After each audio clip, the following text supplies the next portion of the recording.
জানিয়ে দেব হাতে থাকা সর্বশেষ আপডেট বাংলা সংবাদ। প্রথমেই সংবাদ শিরোনাম। সমন্বয়কদের দেখতে ডিবি কার্যালয়ে সোহেল তাজ বের হয়ে যা বললেন। এরপর জানিয়ে দিব 16 ঘন্টার জন্য কারফিউ শিথিল খুলনায়। এদিকে কোটা আন্দোলনে নিহতদের স্মরণে আজ রাষ্ট্রীয় শোক। আরও জানিয়ে দিব শিক্ষার্থীদের আন্দোলনে দোটানা। সর্বশেষ জানিয়ে দিব বেনজিরের বিরুদ্ধে আইনি ব্যবস্থা নেওয়ার নির্দেশ। এতক্ষণ শুনছিলেন সংবাদ শিরোনাম, এবারে বিস্তারিত। তবে অনুরোধ থাকবে ভিডিওটিতে একটি লাইক করবেন এবং কমেন্ট করে জানিয়ে দিবেন কোন জেলা থেকে আপনি আমাদের এই ভিডিওটি দেখছেন। সমন্বয়কদের দেখতে ডিবি কার্যালয়ে সোহেল তাজ বের হয়ে যা বললেন।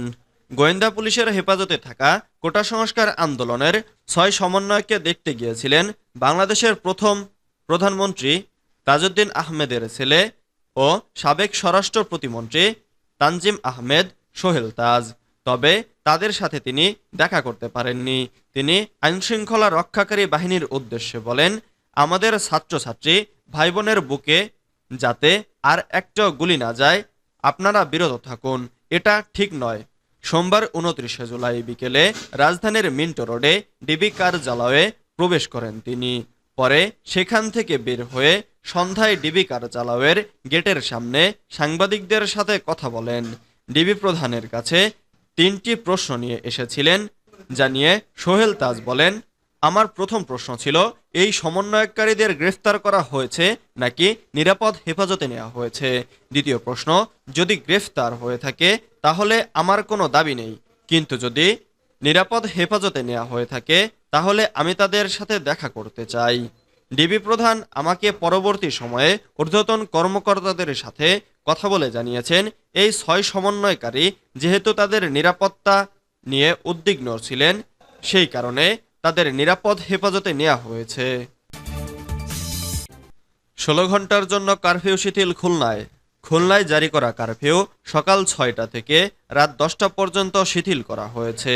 মঙ্গলবার 30 জুলাই রাত 10টা থেকে পুনরাদেশ না দেওয়া পর্যন্ত বলবৎ থাকবে কারফিউ। এক প্রেস বিজ্ঞপ্তিতে এ তথ্য নিশ্চিত করেছেন Khulna metropolitan police commissioner Mohammad Mofazzel Haque. তিনি বলেন, জরুরি মানবিক প্রয়োজন ও পরিষেবাসমূহ কারফিউয়ের আওতাভুক্ত থাকবে। এ আদেশ লঙ্ঘনকারী ব্যক্তির বিরুদ্ধে নির্ধারিত আইনে প্রয়োগযোগ্য শাস্তি প্রযোজ্য হবে বলে প্রেস বিজ্ঞপ্তিতে জানানো হয়। কোটা আন্দোলনে নিহতদের স্মরণে আজ রাষ্ট্রীয় শোক। কোটা আন্দোলনকে ঘিরে আইনশৃঙ্খলা বাহিনীর সদস্য সহ অন্যান্য নিহতদের স্মরণে আজ 30 জুলাই একদিনের রাষ্ট্রীয় শোক ঘোষণা করা হয়েছে। সোমবার 29 জুলাই প্রধানমন্ত্রীর কার্যালয়ে অনুষ্ঠিত মন্ত্রিসভা বৈঠকে এ সিদ্ধান্ত নেওয়া হয়েছে। সভায় সভাপতিত্ব করেন প্রধানমন্ত্রী শেখ হাসিনা। বিকেলে সচিবালয়ে ব্রিফিংয়ে মন্ত্রিপরিষদ সচিব মোহাম্মদ মাহবুব হোসেন সাংবাদিকদের এ তথ্য নিশ্চিত করেন।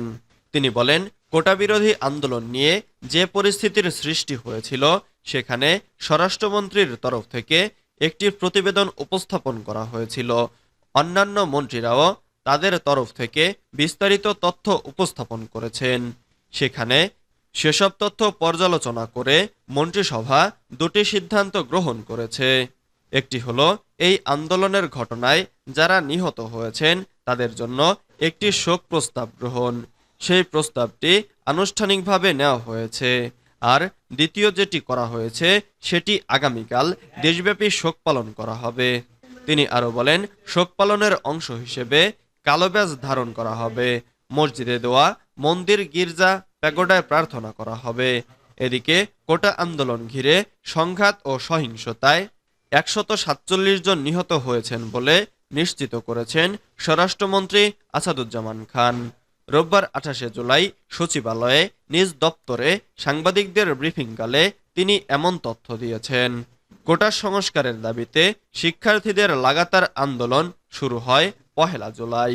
15 জুলাই ঢাকা বিশ্ববিদ্যালয়ে শিক্ষার্থীদের আন্দোলন ঘিরে সংঘর্ষের পর বিক্ষোভ ছড়িয়ে পড়ে প্রায় সারা দেশে।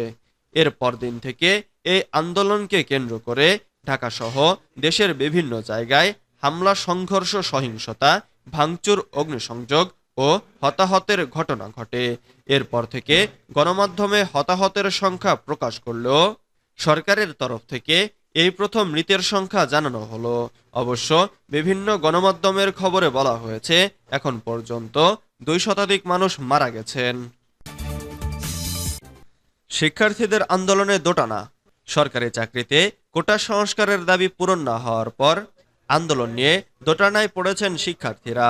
সরকার মূল দাবি মেনে নেওয়ায় একটি অংশ আর আন্দোলন অব্যাহত রাখতে চাইছেন না।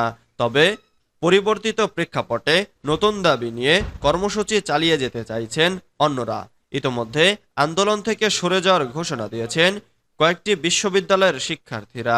ঢাকা মহানগর পুলিশের গোয়েন্দা বিভাগের হেফাজতে থাকা অবস্থায় বৈষম্য বিরোধী ছাত্র আন্দোলনের 6 জন সমন্বয়ক আন্দোলন প্রত্যাহারের ঘোষণা দিয়েছেন। তবে সমন্বয়কদের এমন ঘোষণা দিতে বাধ্য করা হয়েছে দাবি করে কর্মসূচি চালিয়ে যাওয়ার কথা বলেছেন আন্দোলনকারীদের প্ল্যাটফর্মটির অন্য কয়েকজন নেতা। এদিকে যৌক্তিক আন্দোলনের দাবির মুখে 23শে জুলাই প্রজ্ঞাপন জারির মাধ্যমে আংশিক বিজয় অর্জিত হয়েছে উল্লেখ করে সারা দেশে শিক্ষার পরিবেশ ফিরিয়ে আনা সহ একাধিক দাবি জানিয়েছে সাধারণ শিক্ষার্থী মঞ্চ নামে নতুন একটি প্ল্যাটফর্ম। যদিও এই প্ল্যাটফর্মের সঙ্গে বৈষম্য বিরোধী ছাত্র আন্দোলনের কোনো সম্পর্ক বা সম্পৃক্ততা নেই বলে জানিয়েছেন কোটা সংস্কার আন্দোলনের সমন্বয়করা। অন্যদিকে কয়েকটি শিক্ষা প্রতিষ্ঠানের সমন্বয়করা সংবাদ সম্মেলন করে এই আন্দোলন থেকে সরে আসার ঘোষণা দিয়েছেন। এসব বিষয় শিক্ষার্থীদের দোটানায় ফেলেছে। আন্দোলন নিয়েও সন্দিহান অনেক শিক্ষার্থী। বেনজিরের বিরুদ্ধে আইনি ব্যবস্থা নেওয়ার নির্দেশ। পুলিশের সাবেক মহাপরিদর্শক বেনজির আহমেদ ও তার স্ত্রী সন্তানদের বিরুদ্ধে আইন অনুযায়ী ব্যবস্থা নিতে দুর্নীতি দমন কমিশনকে নির্দেশ দিয়েছেন হাইকোর্ট। সোমবার 29শে জুলাই হাইকোর্টের বিচারপতি মোহাম্মদ নজরুল ইসলাম তালুকদার ও বিচারপতি কাজী ইবাদত হোসেনের বেঞ্চ এ আদেশ দেন। অনুসন্ধানে বেনজির ও তার স্ত্রী সন্তানদের বিপুল পরিমাণ অবৈধ সম্পদের তথ্য এবং কয়েকটি ব্যাংক হিসাব তাদের অস্বাভাবিক লেনদেনের প্রমাণ পাওয়ার কথা জানিয়ে 28 জুলাই অগ্রগতি প্রতিবেদন দেয় দুদক। সেই প্রতিবেদন গ্রহণ করে এ আদেশ দেন হাইকোর্ট। একই সঙ্গে এ সংক্রান্ত বিষয়ে অগ্রগতি প্রতিবেদন দাখিল ও শুনানির জন্য 5 নভেম্বর দিন ঠিক করেছে আদালত। আদালতে দুদকের প্রতিবেদনটি তুলে ধরেন জ্যেষ্ঠ আইনজীবী মোহাম্মদ খুরশিদ আলম খান। রিটকারীর পক্ষে শুনানি করেন আইনজীবী ব্যারিস্টার এম সরোয়ার হোসেন। আর রাষ্ট্রপক্ষে ছিল deputy attorney general AKM Aminuddin মানিক।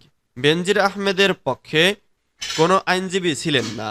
দুদকের আইনজীবী খুরশিদ আলম খান ও রাষ্ট্রপক্ষের আইনজীবী deputy attorney general AKM Aminuddin Manik বলেন, বেনজির আহমেদের বিরুদ্ধে ওঠা অভিযোগের অনুসন্ধান নিয়ে দুদকের অগ্রগতি প্রতিবেদন দিতে বলেছিলেন হাইকোর্ট। সেই প্রতিবেদনটি দাখিল করা হয়েছে। আদালত প্রতিবেদন গ্রহণ করে দুদককে অনুসন্ধান চালিয়ে যেতে বলেছে। 5 নভেম্বর পরবর্তী শুনানির তারিখ রাখা হয়েছে। এর মধ্যে ফের অগ্রগতি প্রতিবেদন দিতে বলেছে আদালত।